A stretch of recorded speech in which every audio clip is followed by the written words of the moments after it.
Joins me now. He is a Republican campaign strategist and a Fox News contributor. It's nasty, and it's on like Donkey Kong, as you would say back in the 80s and 90s. I love Donkey Kong. All right, so you say that there are two things that we need to be watching for. First, I want to start with the polling. What are a couple of things that kind of jump out? Because it seems like this is going back and forth, and you have described this as a... It's essentially a sugar rush. That's what post-convention bounces tend to be. They're short-lived. They're not really predictive of the outcome. But look, she got a very undeniable bump here, probably superseding that Donald Trump got out of Cleveland. There's two numbers in here, though, data points, Harris, that jump out at me. Despite this very healthy bounce, and you hear the campaign talking about it, she's still over 50% negatives, so she really hasn't totally addressed that issue. And people still, only 34% still call her honest and trustworthy. So these two real fundamental flaws of her candidacy, her favorability and her honesty, have not gone away, even while some of those numbers have gone up. Also, historically, Harris, Democrats tend to get bigger bounces out of conventions than Republicans. Michael Dukakis, who went down to ignominious defeat, was beating George H.W. Bush by 18 points. You took some glee saying that. I did, actually, after his convention. So we need to be careful to evaluate the sustainability of these kind of numbers. Yeah, I mean, just hearing you say how unreliable they are in terms of how the outcome really happens in November tells us almost everything we need to know. Real quickly before we move on to the next point, then why do we watch the polling coming out of the convention? Well, it's exciting, and it does tell us the story about the campaign at this moment. The snapshot. So that's where it's important to obviously give Hillary Clinton some credit. She has over 50% in one of these polls, I believe the CNN poll. That's a high watermark for her.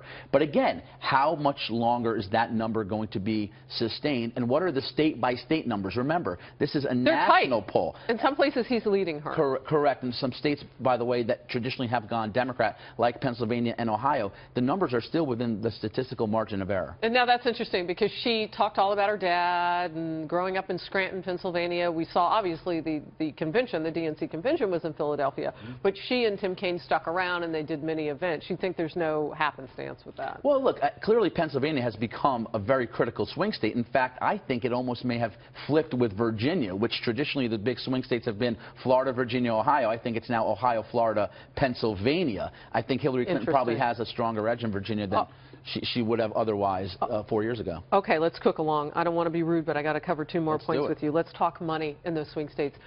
She, in just the last cycle, the Hillary Clinton campaign raised north of $90 million. We'll talk more about it later this hour.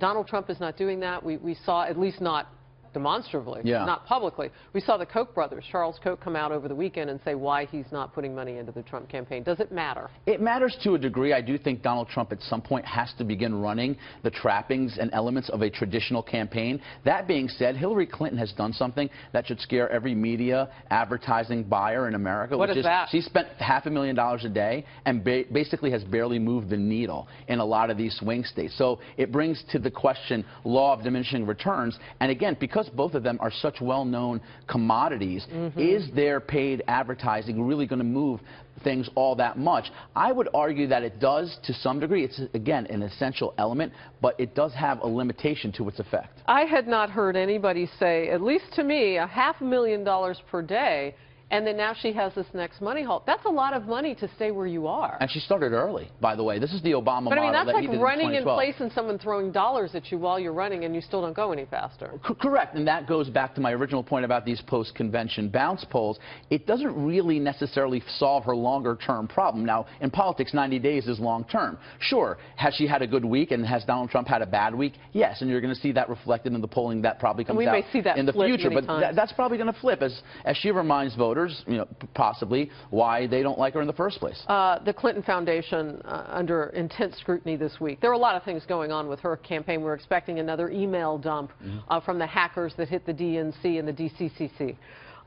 The rigged election comment from Donald Trump and how it might be rigged against Hillary Clinton was fascinating, because I would imagine some testimony could be had from Bernie Sanders. Absolutely. Look, this has become a very important euphemism for the Trump campaign, because it really goes to connect to a lot of Americans who feel the system, period, is rigged against them. So when Donald Trump says he's going to be the victim of a rigged political system, as was Bernie Sanders, he's putting himself on par. He connects with the voter at that point. With the voter who feels Washington is rigged, decidedly against them and in favor of powerful special interests. All right, but you and I were at both conventions. We already saw this. This actually happened for Bernie Sanders. We saw those tear-filled cheeks on all those Bernie supporters who said some of them may support Clinton, some of them may stay home, some may look at third-party candidates like Jill Stein.